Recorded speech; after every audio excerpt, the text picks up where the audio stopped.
Toss to White. He's in. Patriots win the Super Bowl. And just like that, it was over. The Patriots won again. It was over for the Falcons. A 25-point lead was destroyed so quickly by the best quarterback in history. They needed redemption, but in week 7, they lost again, 23-7. But here we are in the playoffs. It's time again, and the Falcons are in again. Will the Patriots win it all, or will someone else change that from happening? Hey guys, I'm That Mutt Gamer, and today we will be simulating the playoffs in Madden NFL 18 and see who will be the champion this time around. Let's get into it.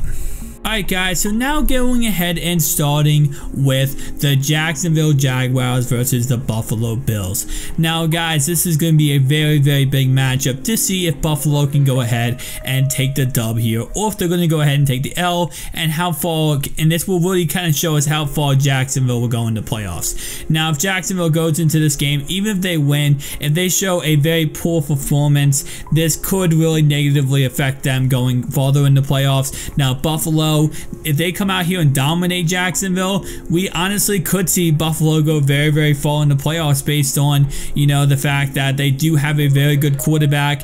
Depending on Shady McCoy's health was right now, it says he is likely to play this upcoming weekend. Based on his health and everything, and based on Tyrod Taylor, they can go very far in the playoffs. I definitely feel like they can contend with any other team. Seeing them break that whole entire, you know, playoff streak where they did not make the playoffs for a certain amount of time, I believe since 1999, and also of course they did go ahead and last time they were in the playoffs, they lost to the Titans on the Music City Miracle. So it's kind of going to be interesting to see what they do in the playoffs. But of course guys, how I'm going to go ahead and format this video to avoid it being 7 hours long is you're going to see me go ahead and start off with the game of the week for the wildcard divisional and the you know, the conference championship. So pretty much the best game out of the wild card and the divisional will have the most airtime. I'll show the most of that certain game, and of course, you know, the other games I'm just going to go ahead and cut them up a lot, so it's not, you're not just watching boring games, because obviously not all these games are entertaining.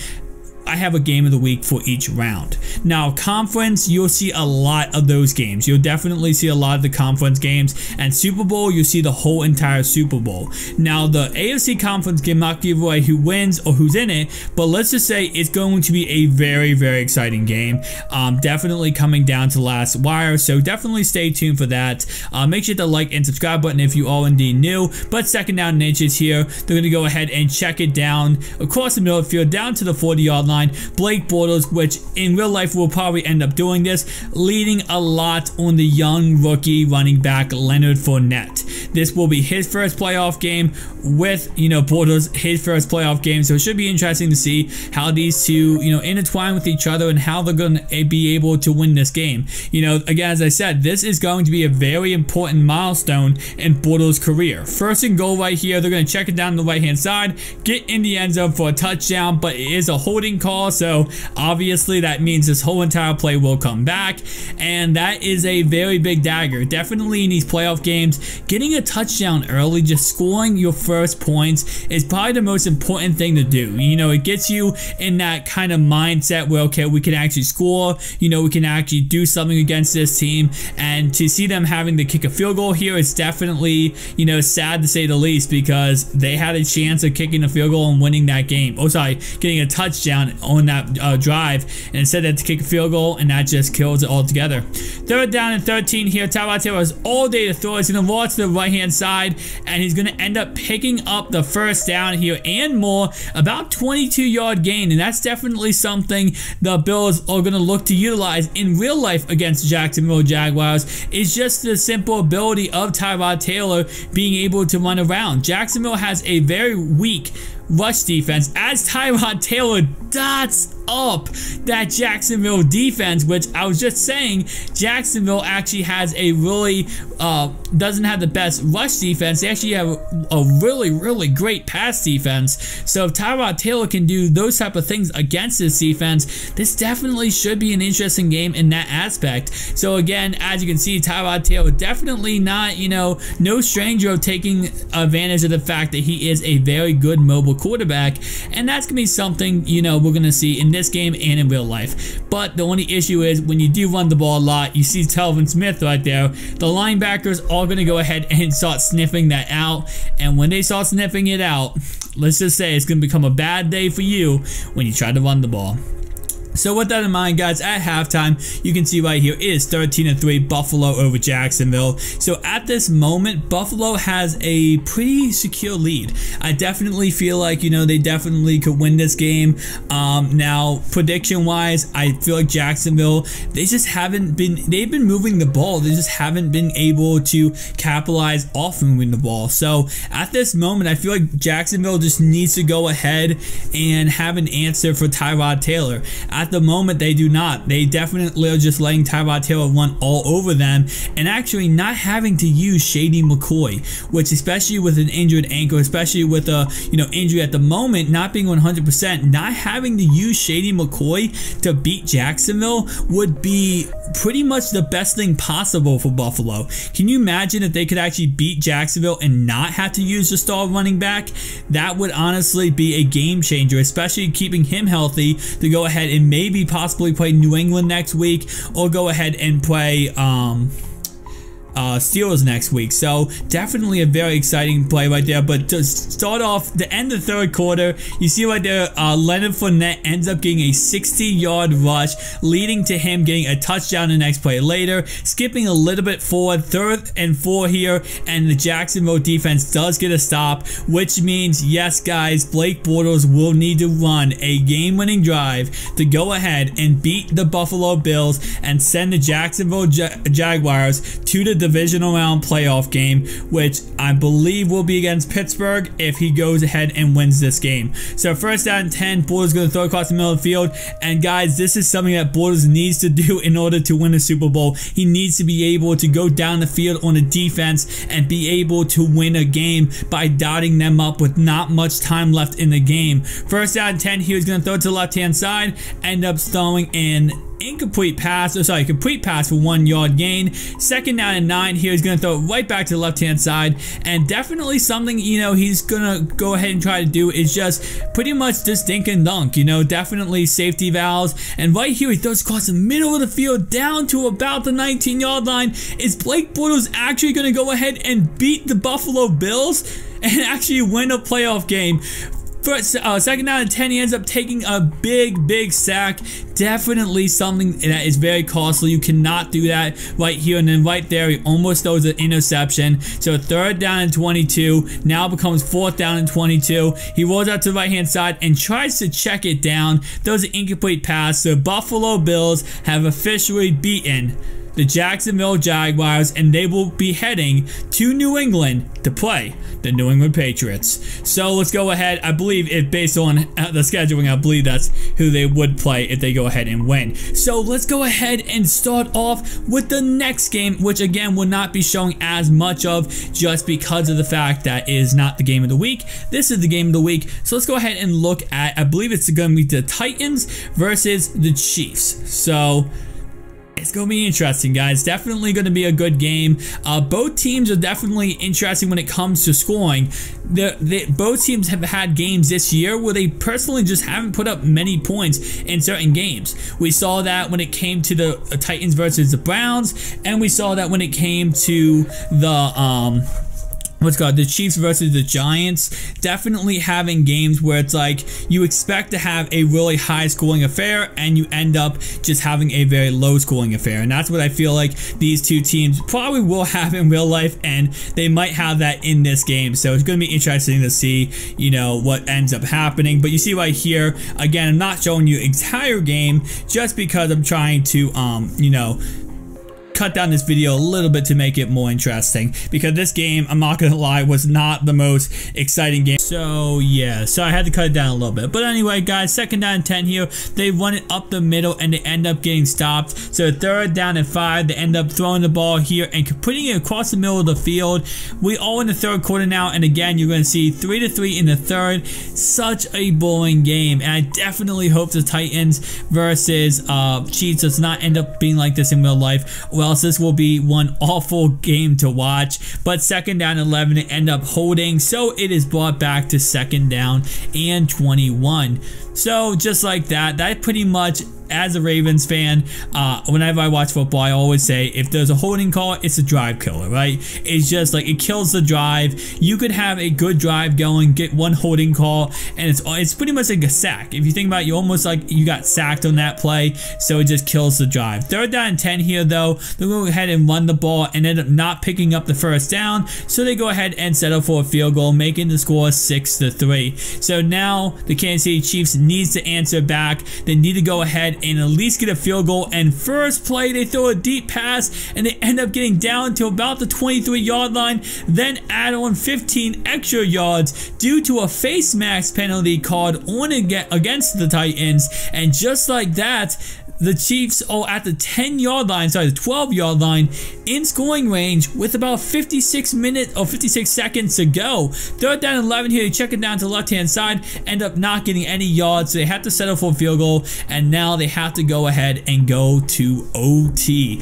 And hopefully, they can go ahead and pull out this win in OT. So now going ahead right into OT, pretty much what happened was the Titans went 3 and out on their first drive, so now the Chiefs have the ball back, so they are pretty much just marching. All they need is a field goal to win. If they get a field goal here, guys, they go ahead and take the dub, and they're going ahead and traveling to Pittsburgh to play the Steelers. So all they need to go ahead and do is just get a field goal, and right here, they almost throw a touchdown pass. After further review, his feet does not come down in bounds. Obviously, the booth had to review this because it was a very close call that could change the game, but after further review, you're going to see his feet does not come down even close in bounds. And a lot of times in Madden, these are called catches, but obviously he doesn't even have 1 foot in bounds, so there's no chance of this not being this being a touchdown. It ends up being an incomplete pass, which the Chiefs will now have to settle for a field goal, which again, remember, because the Titans got the ball first, this will win the game if the Chiefs can win this, and they go ahead and travel to Pittsburgh, and it sends Buffalo to New England. So let's go ahead and see what we got here. 4th down and 9, they kick the field goal, and it is good, and the Chiefs are traveling to Pittsburgh to play the Steelers, and Buffalo is going to go ahead and play New England. So let's go ahead and now look at the NFC matchups, because obviously we just went through the 2 AFC matchups. Now we have to go ahead and take a look at the 2 NFC matchups, which hopefully will be better games, because those 2 AFC ones, the Jacksonville Jaguars Buffalo Bills one was so good, back and forth, definitely a nail biter at the end, but this one was kind of just like no one scored, kind of boring, so I had to cut out a lot of it. But let's go ahead and look at the NFC side of the wild card round. So we have Atlanta at LA, and we have Carolina at New Orleans. So let's go ahead and start off with Atlanta at LA. So very interesting matchup, and the main reason why is because Atlanta has been here before. Last year, to be example, to start this video, we talked about them losing a Super Bowl, and now coming back, they have to go ahead and win this game. Right, they have to go ahead and just go out here and play the hearts out, because this is a very, very good Rams team. Sean McVay, one of the best coaches. Jared Goff, really good quarterback now. Todd Gurley, obviously maybe MVP of the whole entire league, and they have to go out here and just put the pedal to the metal, and they cannot let Jared Goff get up with them. They cannot let a lot of points up. So this defense for the Falcons definitely is going to have their hands full. And speaking of the mind of the Rams defense, is also a really good defense. So they're going to have to go ahead, and the Falcons offense is going to have to go ahead and use Julio Jones, Devontae Freeman, and Tevin Coleman to their advantage to go ahead and move the ball down the field on this team. So going ahead, 3rd and 9 on the first drive for the LA Rams, and they go ahead and check it down to Todd Gurley, which ends up being an incomplete pass. So just like that, they go 3 and out their first drive. And let me just tell you this now, guys, this video will be cut and pasted a lot with a lot of different plays, because these defenses really shut out the opposing offenses. Like, this was not, again, just like the other game, was not a very exciting game because of the fact of how good these defenses are. The Rams defense and the Falcons defense. But the one thing you have to stop if you're the Rams, and again, it's not easy to stop, it's number 11. Number 11 is a very, very good player. He obviously being the best receiver, almost the best receiver in the game, Julio Jones. It's not easy to stop him. And even when you have a great defense, it's not easy to do that. So right here, fast forwarding a little bit into the second quarter, the Falcons end up settling for a field goal. And as I said, guys, there was 3 and outs left and right. 3 and outs left and right between these teams. And you see right here, 1st and goal, Jared Goff could have ran it in the end zone there, but decides to be a little bit safer and not take a big hit running into the end zone. So 2nd down and goal here, he's going to end up running to the left, throwing it out of bounds, out of the end zone. 3rd and goal here at the 4-yard line. He's going to go ahead and run to the right, find no one open, and actually try to run it in the end zone, ending up having to settle for a field goal here on 4th and goal at the 1-yard line. Just like that, guys, it's going to be a 3-3 game at halftime.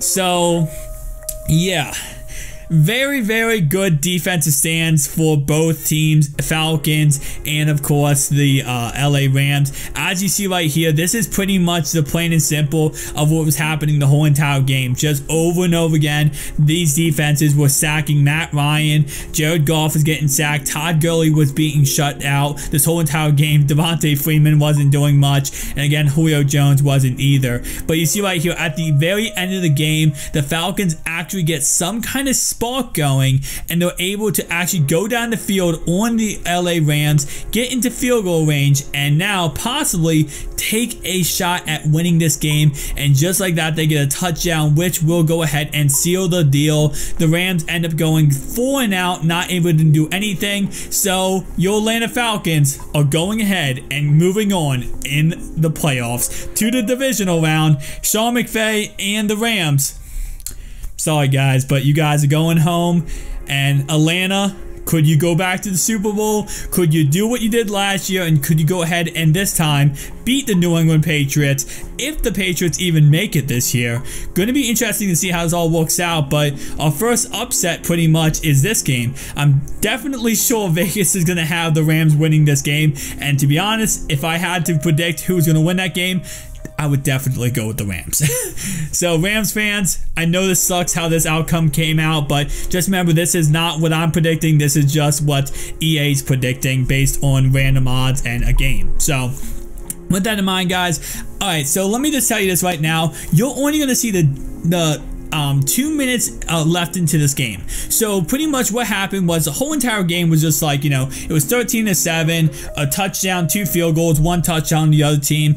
But guys, I'm gonna go ahead and show you the last 2 minutes of this ball game, and let's go ahead and take a look at what it looks like. So as you can see, it is 13-7 with 2 minutes to go, and the reason why I skipped all that was, again, not much to be seen. Trust me, it was 1 Cam Newton rushing touchdown, 2 field goals, and on this side of the ball, it was the 3rd string tight end who scored a touchdown. Not entertaining at all, very boring. So I went ahead and skip forward to the final drive where Drew Brees needs to lead his troops down the field and go ahead and win this game. As you saw right there on that 3rd down, Ted Ginn Jr. caught it following Willie Snead, catching it here, and now Alvin Kamara is going ahead and catching it across the middle, and right back to Alvin Kamara. Drew Brees goes, second down and 3 here with 42 seconds to go. They're going to check it down to about the, incomplete pass. Third down and 3 here. They're going to go ahead and throw it to the left-hand side. And another touchdown to the third-string tight end, which I have no idea how to say his name. Second touchdown to him, but you can try to say his name in the comment section down below, guys. I have no idea how to say his name. I'm going to say number 84, but they scored a touchdown to take the lead. But the question is, did they leave too much time for Cam Newton? Cam Newton, very, very good quarterback. Definitely a, he was an MVP, in 2015? So can he go ahead and re-spark that 2015 MVP Cam and march his troops into field goal range with 3 timeouts left, guys? 3 timeouts he has to go ahead and go about, I would say roughly they probably need about 65 yards to be in a comfortable field goal range. Can they go ahead and do it, guys? Tell me down below right now. Pause the video and comment down below. Panthers or Saints win this game? Tell me down below, guys. But as you can see, 14-13 now, and they definitely need a couple good passes. They can go ahead and throw across the middle of the field. That catch was unbelievably lucky, but they do have 3 timeouts left, and of course this is the dagger pretty much.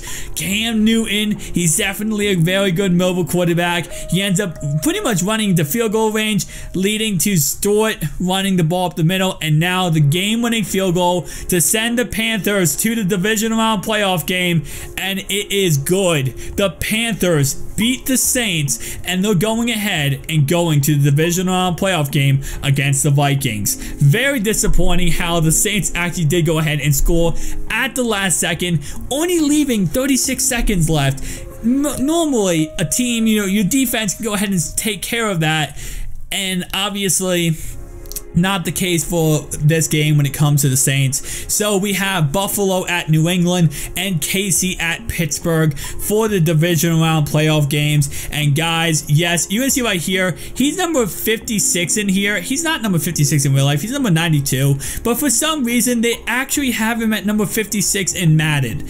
I have no idea why, but it put him at 56. So guys, just keep in mind, James Harrison is not number 56. He's number 92, but it has him at number 56. So it's a glitch. Don't kill me. It's a glitch. So just keep that in mind. When you see number 56, that's James Harrison, not number 92, because 92 in real life is James Harrison, but that's too much to comprehend. So again, just keep that in mind. James Harrison is not number 52 or 56 in real life. He's number 92. But he is joining New England Patriots, and why I said he is a playoff biggest impactor is because he is going ahead and, in the Patriots run for the Super Bowl, it might go and it might, need to play Pittsburgh, and if it plays Pittsburgh, James Harrison kind of has, some bad blood with Pittsburgh. Gonna be interesting to see what happens, but as you can see right here, this is gonna be your Buffalo Bills defense without Marcel Darius. Yes, Marcel Darius did leave and go to Jacksonville, so, he's right now at this moment in this video sitting back at home, not going ahead and playing the playoffs. But you see right here, the Buffalo Bills do stop the New England Patriots from scoring a touchdown there, getting all the way down to the 1-yard line, and that defense just locked up the Patriots there. Definitely a very nice, defense Buffalo has. So to see them just lock up the Patriots like that, that's definitely, that's a chance they can go ahead and win this game. That's definitely something they can go ahead and do, especially if they can lock up New England like that. All it takes is them locking up New England a couple times, and they could definitely have a chance at winning this game. So going to be a very interesting game to see how it all turns out. But you see right here, this is going to be New England's defense, and 3rd down and 4 here. Tyrod Taylor is going to go ahead and throw across the middle of the field and pick up another first down. Now 1st down and 10. They're going to go ahead and run the ball with LaShawn McCoy to the left-hand side, picking up about 3 yards. 2nd down and 7 here, and they're going to go ahead and give it right back to LaShawn McCoy, someone they did not have to utilize last week against the Jacksonville Jaguars, and they kind of could rest him in a way for this upcoming game. And it's kind of interesting to see. I don't know if this is any coincidence, but did you guys see how Tyrod was running the ball a lot last week, and he actually runs the ball here? but after he started getting hit by Telvin Smith, he stopped running the ball as much, right? You know, he's definitely cooled it down with running the ball as much. I'm not sure if Telvin Smith had anything to do with that. But before halftime, New England Patriots end up kicking a field goal, going up 6-0 at half, flashing forward into the third quarter. You're going to see right here, Patriots are in Buffalo's territory, about to score at least a field goal here. 3rd down and 1 to go ahead and check it across the middle of the field, pick up another first down. 1st down and 10 to get a big run here, broken tackle, missed tackling there, down to about the 23-yard line. 2nd down and 2, another huge run, and this one looks like it might go for a touchdown, and it ends up being a touchdown. They go ahead and go for 2 to make this a 14-0 game, and they go ahead, and of course, who else is Tom going to throw to other than Mr. Rob Gronkowski for a 2-point conversion, and just like that, they all up 14-0. Now, skipping forward a lot after a lot of, you know, running the ball, 3 and outs. 3rd down and 8, Tyrod Taylor ends up making it 4th down and 1 after running the ball there. They get down to about the 15-yard line, guys. They are not out of this game yet. If they get a touchdown here, they have 3 timeouts and a possible onside kick they can go ahead and attempt, and plenty of time. They are not out of this game yet. And if we saw anything with the Jacksonville game, the Buffalo game, guys, last week, was they always have a chance to win this game. So just keep that in mind. 1st and goal here at the 3-yard line. Tyrod Taylor goes ahead and looks to his right, ends up checking it down and getting his guy hit really hard on the right-hand side. Goes no huddle next play later.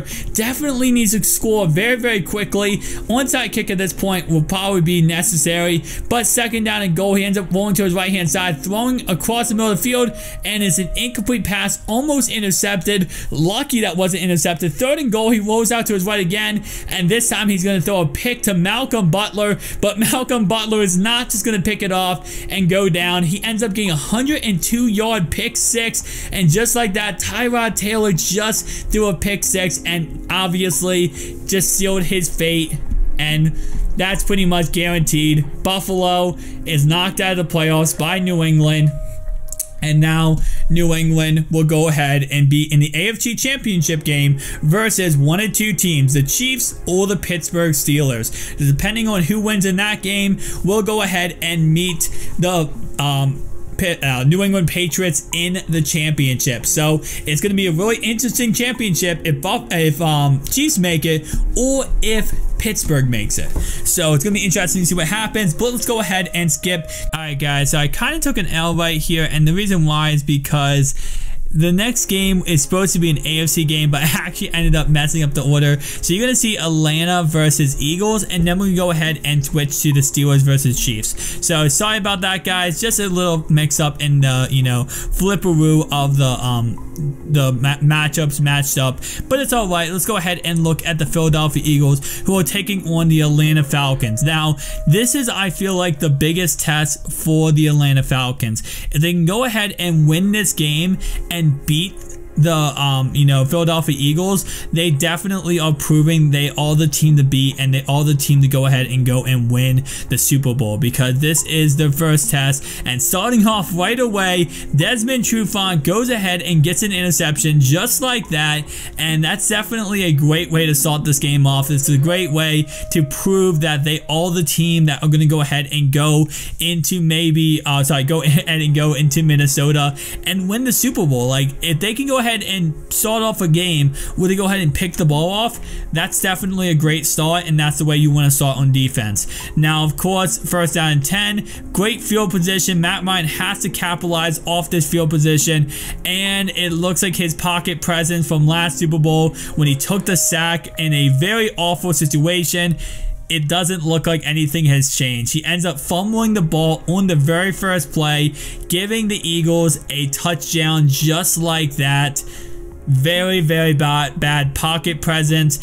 Obviously, you never know when the guy's coming up behind you, but you have to be a little bit more aware than he was on this play. And, you know, definitely when you have all day to throw it like that, you have to assume someone's going to come in eventually. So very bad pocket presence on Matt Ryan's part, and very interesting to see how this game is starting with 2 defensive plays, one being interception by the Falcons and one being a fumble recovery for a touchdown, forced fumble recovery recovery and a touchdown by the Philadelphia Eagles. So if, you know, Nick Foles was an issue for you Eagles fans, it looks like your defense might go ahead and just take you all the way if they can go ahead and do stuff like that and get touchdowns. So going to be interesting. In next drive later, this Eagles defense is relentless. They're not going to go ahead and let Matt Ryan beat them, it seems like, on, you know, in this game. Second down and 19 here. He's going to check it down the left-hand side.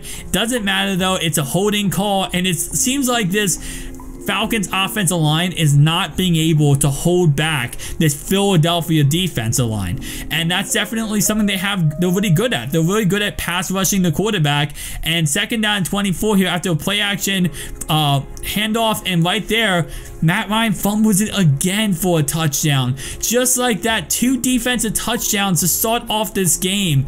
I definitely gotta say, Atlanta, I mean, this is a awful way to start off a game, especially with the fact that, you know, Philadelphia came here to play. I mean, they got the division, you know, they got the bye week going on, and Philly fans, you gotta be happy about this. Your defense is pretty much saying, we understand we don't have Carson Wentz anymore. We don't need Carson Wentz. I mean, I'm not saying, obviously you guys, you know, do, but your defense is saying, you know what, Carson Wentz is great, and it sucks that we don't have him, but we're going to go out here and we're going to win it ourselves. And I mean, we have seen in the past, you know, Seattle beating Denver with Willard being defense driven.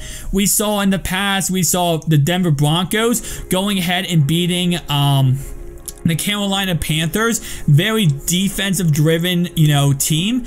This is possible to see a Philadelphia Eagles squad where, yeah, they might have lost their main quarterback and Nick Foles might be a chump, but it doesn't matter. If their defense can lock up, their defense can destroy you, if their defense can do what they're doing in this game, already having 2 touchdowns and giving the ball back to the quarterback in the red zone, it just takes a couple plays like that, a couple throws like that, and you can go up 21-0 in this game very, very easily. So definitely this defense, man, it's one crazy defense to see. The pass rushing ability, there's just on all fronts a very, very good team. And obviously Matt Ryan in this ball game is feeling this pressure every single play.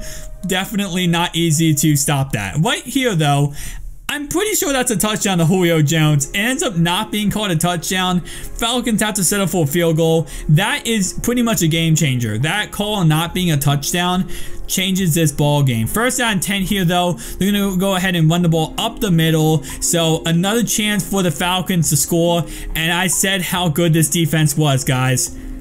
I mean, you have a, what is this, a right end pick six? A right end getting a pick six. So Philadelphia, you're going to the NFC Championship game. No one at this point, I don't know who is stopping this defense from winning a Super Bowl. Like, obviously this is just Madden, guys, but this defense just in this game has scored 3 touchdowns and obviously has shut down Atlanta's offense completely, sending them to a championship. And now we're gonna have to wait and see. I'm gonna show you guys next the Steelers versus Chiefs, and then we'll go ahead and look at the Panthers versus Vikings. But guys, Atlanta, I feel bad for you guys because I really was hoping you guys could make it again, but this Philadelphia team, they ain't playing. And definitely, you know, going to be interesting to see what they do in real life. But in this, you know, playoff prediction, playoff scenario, Philadelphia, you guys going to the championship.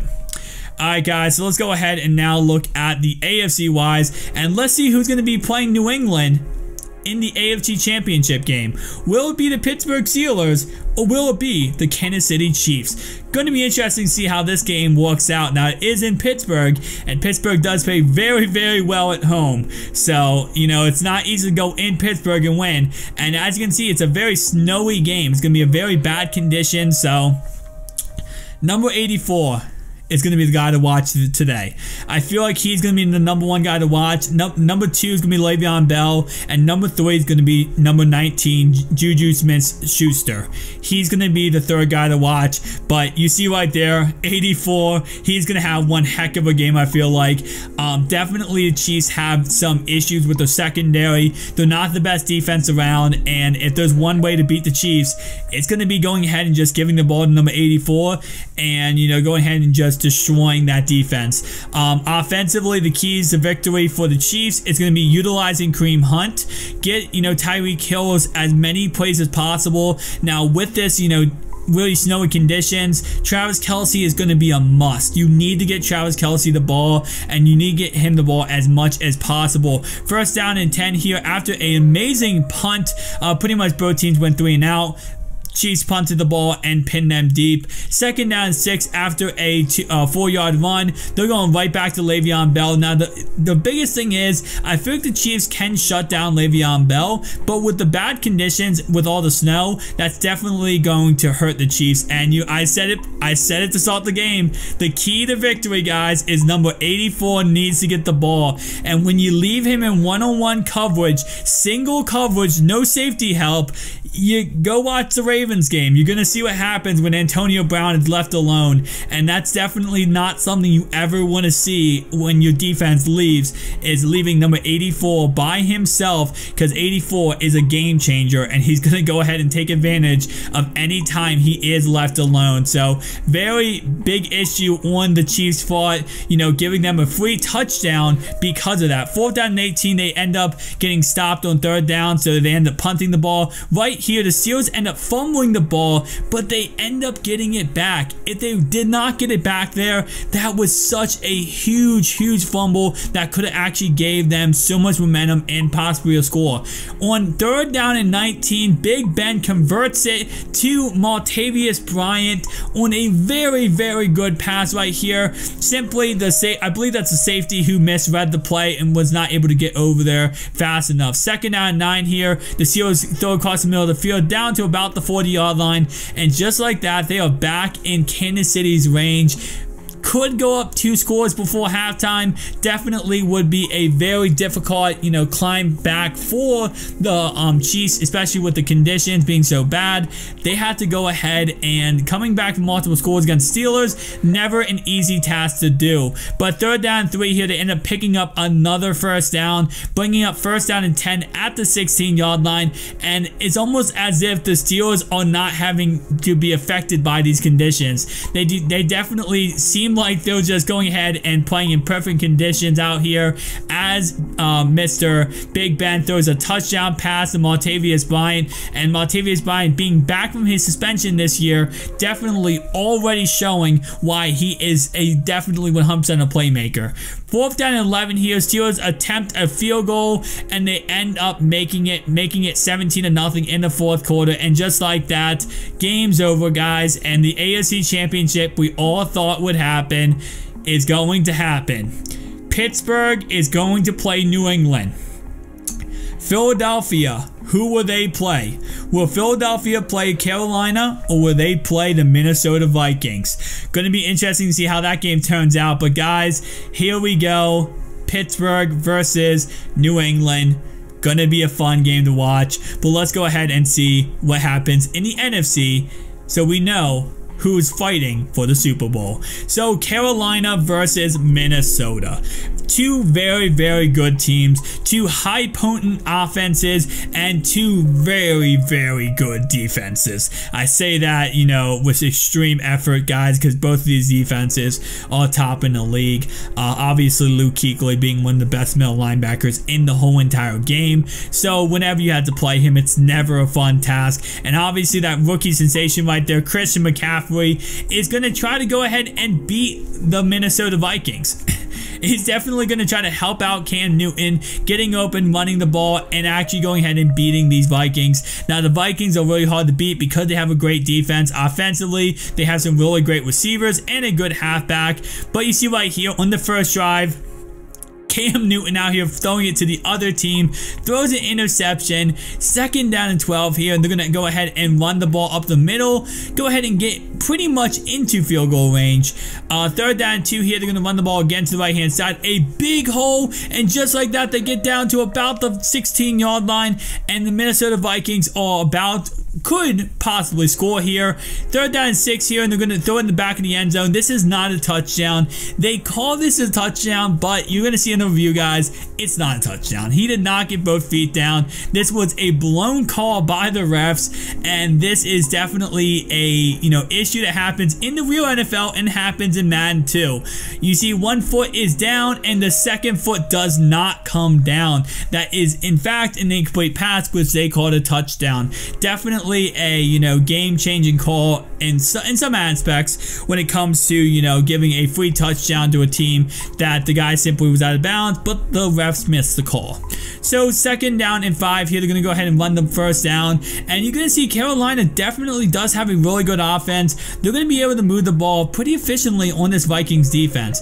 Now, not the whole entire game, because how the Vikings usually work is in the beginning of the game, I feel like that you can kind of move the ball on them, and then throughout the game, they kind of lock you up. They definitely make it so it's more and more difficult to go ahead and move the ball on them. Now, Carolina in the regular season did go ahead and beat the Vikings, and it was due to a final drive where Cam Newton did have a huge run against the Vikings. So that run right there is definitely, resembling that huge run he had against the Vikings, obviously scoring a touchdown there. So now going into the 3rd quarter, guys, 3rd down and 10 here. All day to throw it. He ends up throwing it to the his wide open guy. He gets hit. He drops the ball. They need to settle for another field goal. So trying to make the score now 13-7, still a 6-point ball game, still a 1-score lead.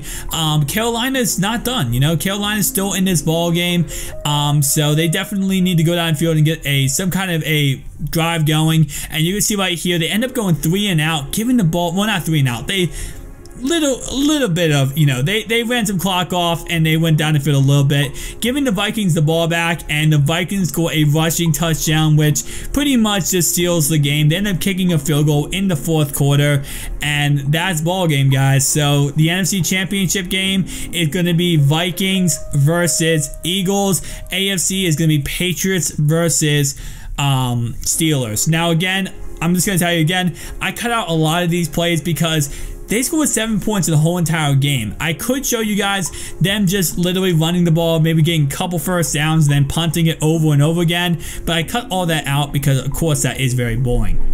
Now, guys, the game of the week, Pittsburgh versus New England. And the guy to watch, the man to watch for this ball game, guys, is going to be number 56, who should be number 92. I know, but it's going to be James Harrison. James Harrison was released by the Pittsburgh Steelers. He wanted a release the whole entire year. He finally got to get released, and he joins their biggest rivals, the biggest enemies, the New England Patriots.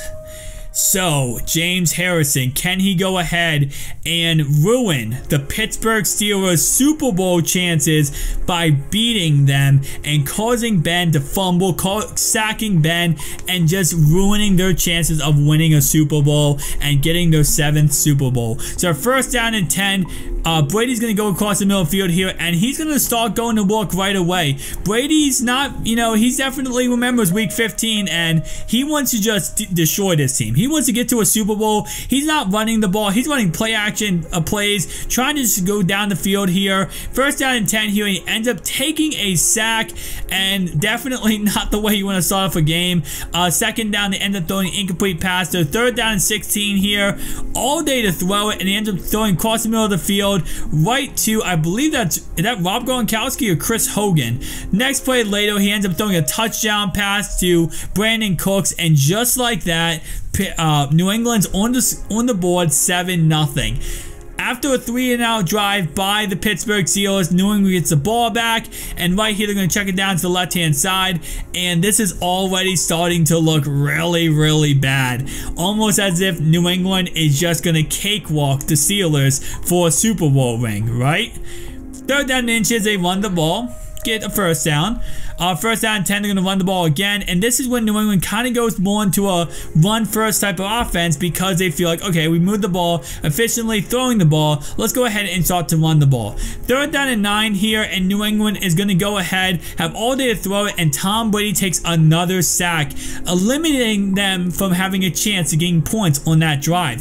Second down and 10 here at the 37-yard line, and trust me guys, this is the game of the week for a reason. Second down and 10, they end up completing the ball down the field to about the 40-yard line, and again, this Pittsburgh team is not forgetting that Jesse James call, guys. They're not forgetting the fact that they lost the game because of a very questionable call by the refs against Jesse James catching a touchdown or making the incomplete pass. So right here, guys, as you can see, Pittsburgh just like that scores a touchdown, and this game is back to 7-7. Juju Smith-Schuster scores a touchdown, and guys, this game is going to be one thriller of a game, as it always is when it comes to the Steelers versus the Patriots. So you see right here, Schuster keeps both feet in bounds, and this is actually a catch, unlike the Vikings player who was out of bounds. Anyway, the first down and 10, New England gets the ball back, and Brady's going to end up throwing it deep here, and he ends up throwing an interception. Now, it's kind of difficult to see, but he does get both feet down, and this is an interception for Pittsburgh. So just like that, New England goes from possibly going up 10-0, then Pittsburgh ties the ball game at 7-7. Next drive later, Tom Brady throws a stupid duck interception, and now it is Pittsburgh's ball back at the 36-yard line after an incomplete pass on the first play. Second down and 10 here. He throws across the middle of the field, and he gets down to about the 46-yard line. First down and 10 now. Now they're going no huddle because of the time before halftime, and this is when James Harrison comes in. Look at that left-hand side, guys. Number 56. You're going to see he's going against the right tackle, and he ends up sacking Ben, and Harrison gets his revenge. Not much has he done in this game, to be honest, so I just want to go ahead and make that really, known on that play. But to be honest, it did stop them from getting a field goal. So I guess James Harrison did do something, because it stopped them from actually getting the field goal range on that play, which they went ahead and got into field goal range the next play, which now they're in field goal range and they're kicking the field goal. So James Harrison did nothing. But at least James Harrison, it's the sack that counts, right? I guess, he's not going to do nothing for the rest of the game, I promise you that. But, he got his one sack. So for the, Patriots fans that want to see James Harrison hit Ben, he hit Ben.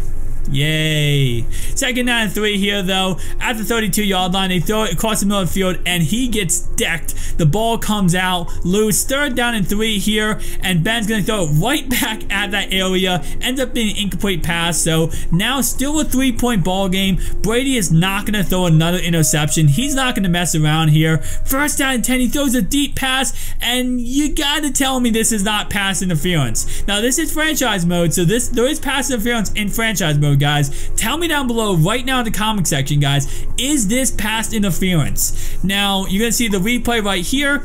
This is franchise mode, so there is pass interference in franchise mode, guys. Keep that in mind. So there is a call for PI in franchise mode. Is this pass interference on Mike Mitchell? Watch this play back, and is that PI, or was he going for the ball? Is he did he think he caught the ball and then tackling, or was that PI on that play? Tell me down below, guys.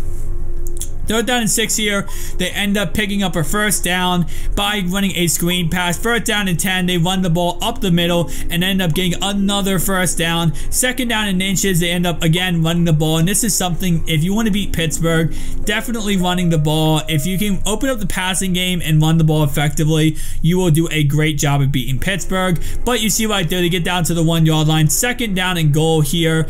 And Brady's going to end up rolling out to his right-hand side. Oh, sorry, throwing across his left-hand side and throwing a touchdown pass, a dot to Chris Hogan. So just like that, bam. New England takes the score at 14-10. They take the lead back on Pittsburgh, and first down and 10 here. After a play action handoff, they're going to end up throwing the ball across the middle of the field, taking us to the fourth quarter. Big Ben already almost at midfield, now across midfield.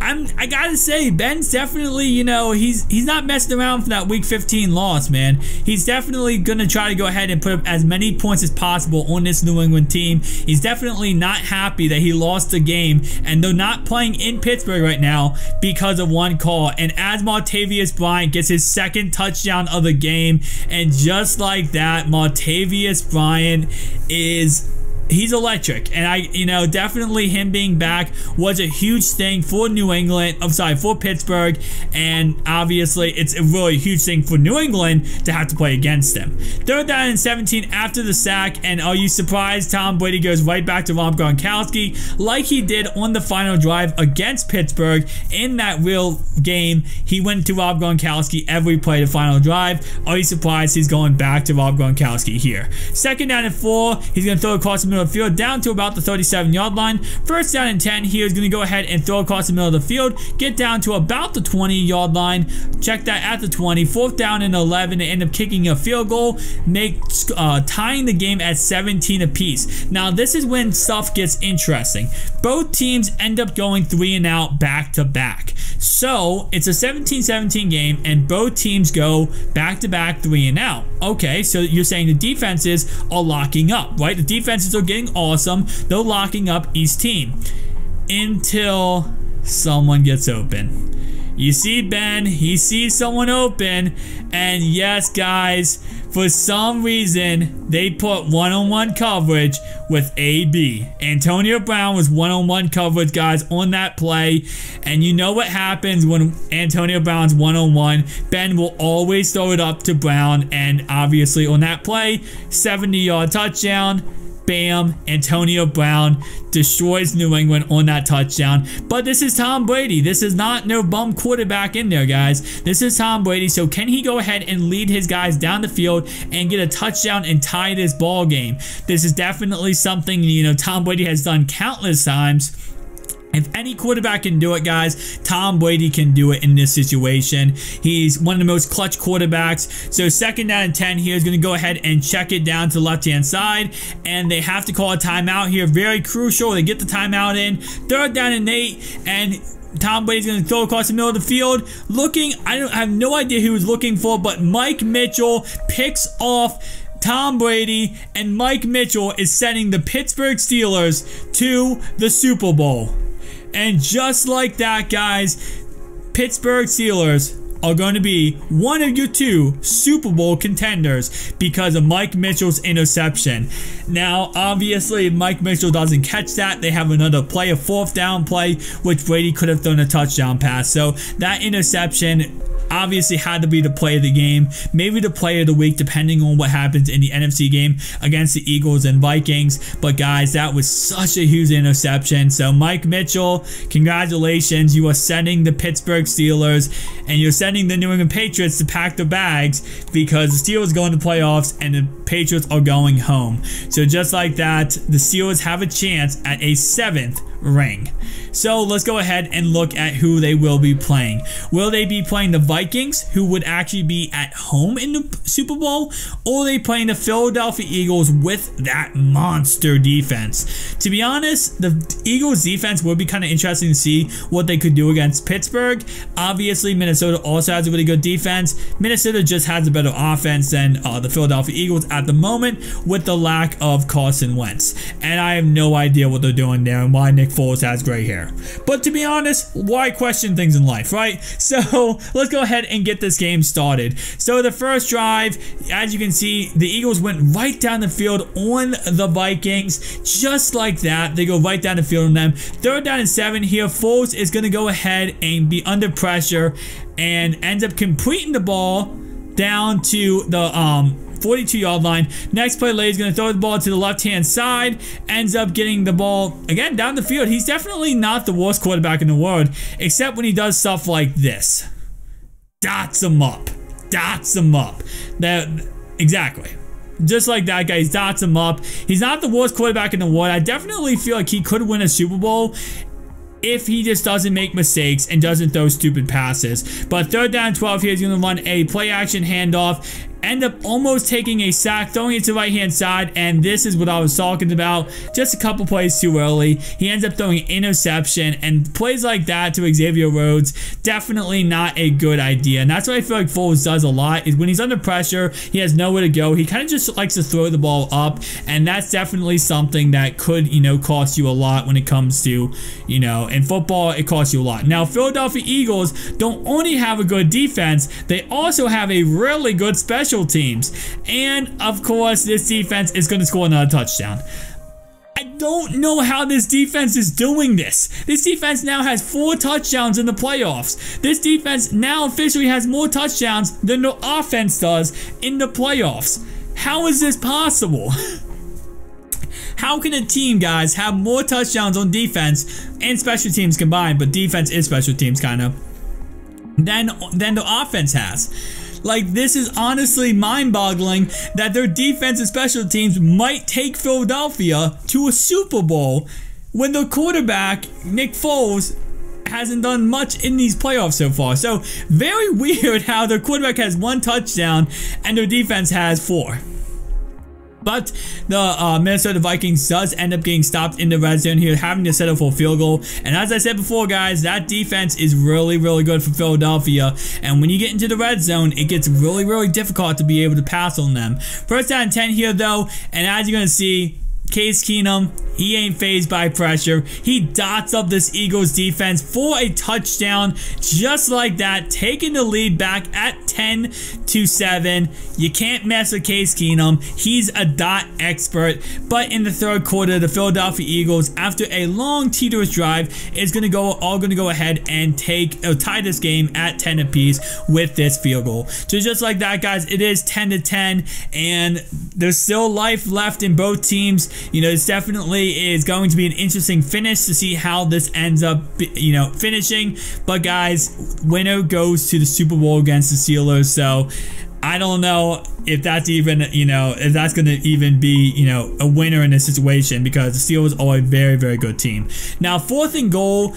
As you can see right here, the Vikings end up taking a field goal later in the game. So now they're up 13-10. Now again, first down and 10, Foles is going to end up taking a sack, which is definitely not a great thing to do in a situation with the time left. Second down and 14 here. He definitely needs to get the ball down the field. Taking another sack could be detrimental to him, and he has all day to throw it, and he takes another sack. Third down and 23 here, and luckiest play Foles has ever thrown.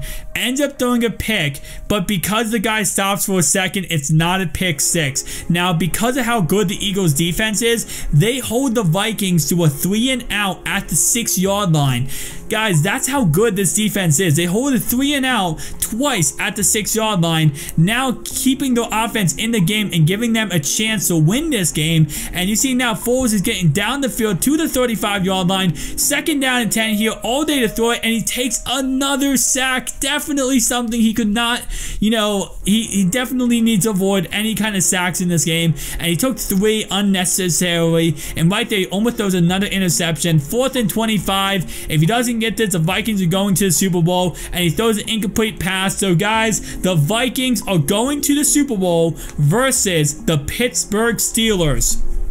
It's going to be quite a sight to be seen. The first home team to ever play in the Super Bowl at home is going to be the Minnesota Vikings, and they're going to be playing arguably one of the best offenses of this year in the Pittsburgh Steelers against Antonio Brown, Le'Veon Bell, the 3 Bells, the 3 Bs, Ben, Bell, and Le'Veon Bell, Brown, and Ben.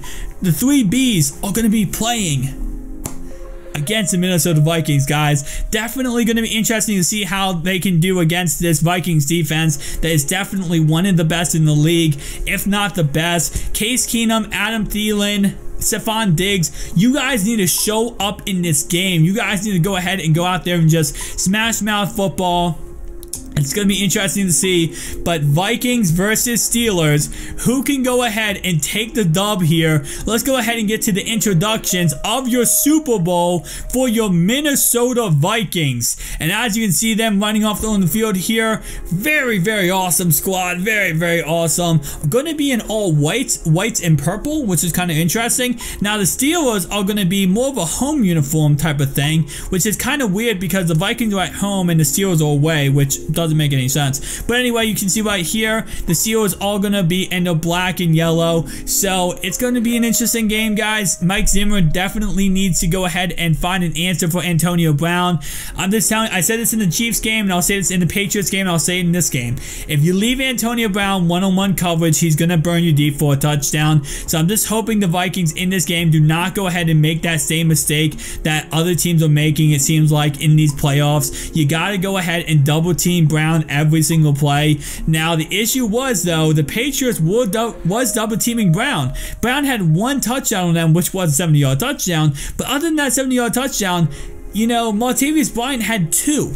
Juju Smith-Schuster had a lot of great receptions. So it's so difficult to beat this offense because when you double team Brown, Bryant goes off. When you try to cover Bryant, then Schuster goes off. So it's definitely a very difficult task to complete, trying to shut down this offense, and definitely something that I'm hoping in this game the Minnesota Vikings can find an answer for, or else this game is going to become a very, very quick blowout within a second, because if you can't stop those guys, which is already difficult to do, you're not going to be able to stop the Steelers. So anyway, guys, let's get right into the Super Bowl. Can Ben get his 7th ring, and can the Vikings get their 1st ring? Going to be interesting to see how this turns out. So first down and 10 for the for the Minnesota Vikings. Play action handoff, and Case Keenum is going to take a sack just like that. Second down and 19 here, and he's going to throw it to the left-hand side. And I'm just saying this now, guys. This Steelers defense is feasting. This defense came to the Super Bowl with the intent that we just beat the New England Patriots in New England. I gotta say, I mean, if there's, you know, I do believe momentum is a thing, and momentum definitely makes a team win or lose a game. And right now, if there's any kind of momentum, you know, the Vikings barely got past the Eagles, and now they have to go ahead into a, you know, Super Bowl against the Pittsburgh Steelers, with the Steelers being red hot after beating their biggest rivals and beating James Harrison, who left them to go to there. I mean, if there's ever, you know, momentum just a win to stick it to people, this would be the Steelers Super Bowl to stick it to someone. But nonetheless, let's go ahead and take a look at the Steelers offense. This is going to be the offensive line. This is going to be the 3 Bs, and not including, of course, Ben, who is not on that. For some reason, I don't know why they don't show the quarterback. Second down and 6 here, they're going to go ahead and run a screen pass to Bell, and he ends up picking up a first down, I believe, because of all the, you know, after tackle. You pretty much can't tackle Bell. But this is going to be the Minnesota Vikings defense. Just to take a look at how much of beasts these guys are. As you can see, being led by Xavier Rhodes and Harrison Smith. Definitely need these guys to show up today and, you know, make a lot of different plays. And right there, they actually pressure Ben on both sides, and he ends up throwing an incomplete pass. But third down and 5, he throws a complete pass down to the 24-yard line. First down and 10 here, and a play action handoff is going to lead into all day to throw the ball. Ben ends up taking off running and ends up getting sacked because he does not get past the line of scrimmage. Second down and 11 here, he's going to check it down to the left-hand side, ends up not picking up the first down. Third down and 3 here, he's going to end up throwing across the middle of the field and getting down to about the 8-yard line. First and goal here, and they're going to go ahead and give the ball to Bell up the middle, and he's not going to get any kind of yards. And that's definitely something the Vikings are really good at, is stopping the run. They're also good at stopping the pass, but again, I said this before, when you double cover Brown, you cover Juju Schuster, Martavis Bryant gets open. There's so many weapons on that team. It's so hard to stop every single thing. I mean, you stop Bell, you stop Brown, now you got Schuster, now you got Martavis Bryant, you got Jesse James. There's so much pieces to stop. It's almost impossible. And you see right there, I mean, the Patriots have been destroyed by it. The Vikings got beat by it there. And wait, is there a one-on-one matchup? There is no one-on-one matchup, but the rookie Juju Smith-Schuster just went ahead and mossed 2 defenders. Okay, so no one-on-one matchup, but okay, Mike Tomlin's excited. Mike Tomlin's definitely excited about this play, but this was not really a one-on-one matchup, just the safety. I guess Ben thought the safety was not going to get over there in time, which he did not, and sees a hole in the defense, threads the needle, and Schuster gets a touchdown just like that, up 14-0. But again, as I said, Schuster right there. So again, it's gonna be interesting to see how they, how these teams can stop them in real life. But all I gotta say, guys, is you saw against the Chiefs, 80-yard touchdown to Brown. Against the Patriots, a 70-yard touchdown to Brown. Martavis Bryant, 2 touchdowns against the Patriots. Schuster, obviously in the Super Bowl, getting a touchdown. This Steelers team is for real, and I definitely, it's going to be interesting to see who can shut them down, because this is not easy to stop. I mean, you're seeing these teams, pretty much these great defenses. KC, not really great defense, but the Patriots having a really good defense, and Minnesota Vikings just being completely obliterated by this, this receiving core they have, and halfback, of course. But right there, Adam Thielen gets a touchdown to make the score 14-7. So it looks like the Vikings might be, climbing their way back into this ball game. Definitely something I feel like Pittsburgh does a lot, is they kind of give up the lead at the end of the game. They can beat you the whole game, but in the fourth quarter, I feel like they always give up the lead. So this is actually going to be interesting. 3rd down and 7 here. Will they run the ball, pass the ball? And they end up passing the ball, and Ben takes a sack, so the defense gets the ball back for the offense. All they need is 1 touchdown, and this Super Bowl is tied, and the Vikings have a chance at winning this Super Bowl, guys. So it's not over yet. Alright, it's not over yet. 4th down and 17. They end up punting the ball. Vikings had the ball at the 47-yard line. So all they need here is 1 touchdown, and they can go ahead and win this game. And oh my gosh, Keenum throws the ball across the middle of the field to the 32-yard line. The Vikings actually could possibly win the Super Bowl. 1st down and 10. They end up throwing the ball to the 16-yard line. Next play later, 1st down and 10. They end up running the ball, and oh no. Oh no. Mike Mitchell, the man who took the Steelers to the Super Bowl by picking off Tom Brady, just might have ended it for Latavius Murray and the Vikings. Murray fumbles the ball. Actually, wait, that Murray McKinnon? I believe that's Murray. That might be McKinnon. I believe it's Murray. They fumble the ball, and that might have just been game. Very, very disappointing. They were almost about to score a touchdown on that drive. Definitely had the option of scoring a touchdown on that drive, and that fumble is such a crucial fumble. I mean, you can't fumble the ball in that situation. And 3rd down and 6, 1st down and Juju Schuster. The Vikings will get the ball back with about 1 minute to go, but I mean, that fumble by the halfback is so detrimental, and I cannot believe he fumbled that ball. I mean, if there's ever a time you have to control the ball and make sure you don't fumble, it's 110% that situation right there. Very disappointing to see he did fumble the ball, and it looks like the Vikings now are going more into a dink and dunk type of offense with no timeouts and little time to work with. This is definitely a very interesting technique, and I definitely would not say I would go with it. 4th down and 3 here, though. They're going to end up checking the ball across the middle of the field just to get the 1st down. 22 seconds left, and it's really looking like Pittsburgh's about to have their 7th Super Bowl. It's kind of looking like that at this point, guys. I don't know. I mean, I might, I might be saying it too early, but the Steelers just won the Super Bowl. So just like that, guys, The Steelers have their 7th Super Bowl ring. The Vikings, I believe, if I'm correct, they lost 4 Super Bowls, 3 or 4 Super Bowls. So they have another Super Bowl loss. Pittsburgh, congratulations. You guys are the Super Bowl champions. Super Bowl 52 champions. Congratulations, guys. A shout out to Pittsburgh for going ahead and winning this. Shout out to you guys if you're watching it to the end of this video. I appreciate you guys. Comment down below, comment down below the Colts won the Super Bowl if you're still watching it as of right now. Comment down below, Colts won the Super Bowl. But guys, thank you so much for watching. If you enjoyed this video, make sure to hit the like and subscribe button. Very, very crazy Super Bowl. Very crazy run altogether. The whole entire playoff run. Such a crazy time. Such a craziness with, you know, teams winning, losing, having a chance to win, then not having a chance, you know, destroying one team and then losing the next week. I love the playoffs for this reason because everything is so crazy, everything is so random. You never know what's going to happen.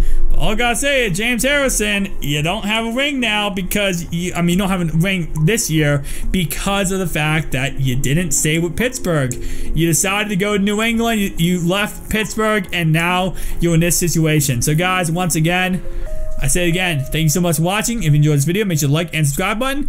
Now, tell me down below, who do you think should be MVP for the Super Bowl? Should it be Ben? Should it be Brown? Tell me down below, guys. And I'll say it once more. Peace out.